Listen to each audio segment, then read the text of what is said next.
Selamat malam pemirsa, kembali lagi bersama saya Rini Lauli. Pemirsa, beberapa menit ke depan kami akan menyajikan berita-berita terkini dan isu-isu nasional yang tren di tengah masyarakat.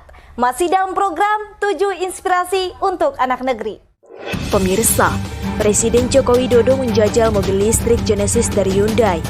Jokowi dan rombongan menggunakan mobil listrik dalam rangkaian kendaraan yang membawanya ke kawasan industri terpadu Batang di Kabupaten Batang, Jawa Tengah, Rabu 8 Juni 2022. Mantan Gubernur DKI ini percaya mobil listrik akan semakin menjamur dengan harga yang semakin terjangkau seiring dengan berkembangnya teknologi.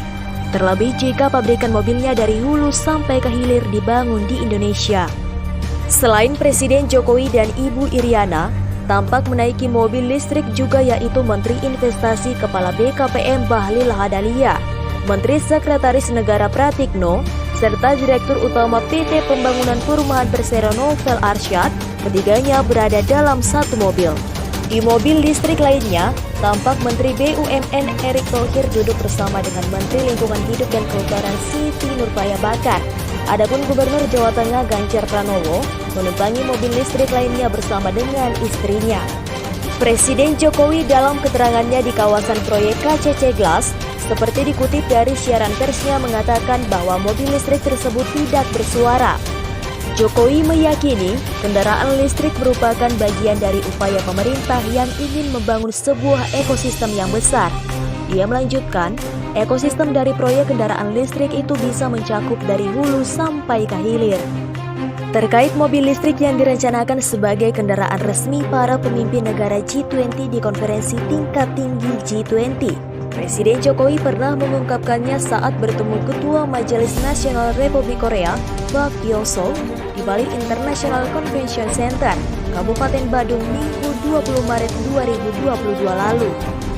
Minggu ini saya menghadiri peluncuran mobil listrik Hyundai Ioniq 5, menandai dimulainya produksi mobil listrik di Indonesia. Sementara mobil listrik Hyundai lainnya Genesis G80 akan menjadi mobil resmi konferensi tingkat tinggi G20 sebagai showcase kerjasama RI Korsel, jelas Presiden. Kita akan siapkan 450 hektar dan semuanya sudah habis untuk pabrik kaca, pabrik pipa, kemudian pabrik baterai listrik, pabrik keramik, semuanya. Tapi memang ini industri-industri raksasa yang di sini. Sehingga yang paling penting ini adalah bisa membuka lapangan pekerjaan yang sangat besar. Pertama, yang kedua, pendapatan negara juga akan tambah dari pajak, PPN, PPH, PPH karyawan, PPH perusahaan, nanti PNBP, semuanya itu adalah pendapatan negara akan naik. Dan yang ketiga juga yang berkaitan dengan neraca perdagangan kita akan menjadi baik karena ini hampir semuanya orientasinya adalah untuk ekspor. Model-model bisnis seperti inilah yang ingin kita bangun tidak hanya di Jawa Tengah, tetapi juga nanti di Jawa Barat dan di provinsi-provinsi yang lain. Saya kira ini sebuah contoh yang baik. Kemudian tadi sempat menaiki mobil listrik, Pak.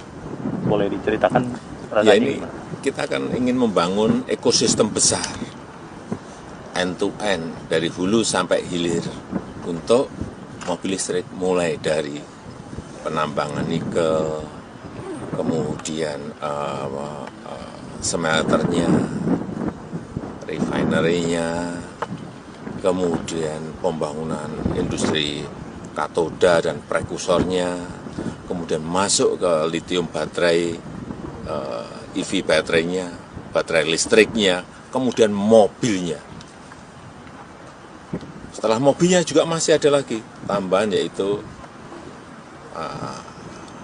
merecycle baterai listriknya. Sehingga ini dari betul-betul dari hulu ke hilir semuanya dalam sebuah ekosistem besar. Untuk diketahui, mobil listrik tersebut dibekali baterai lithium-ion berkapasitas 87,2 kWh dengan daya 272 kW atau setara 200 tenaga kuda dan torsi 700 nanometer. Tenaga tersebut disalurkan ke semua roda dengan sistem penggerak EAYD atau all-wheel drive. Dari Jawa Tengah, Tim Liputan, Mona Lisa TV mengabarkan.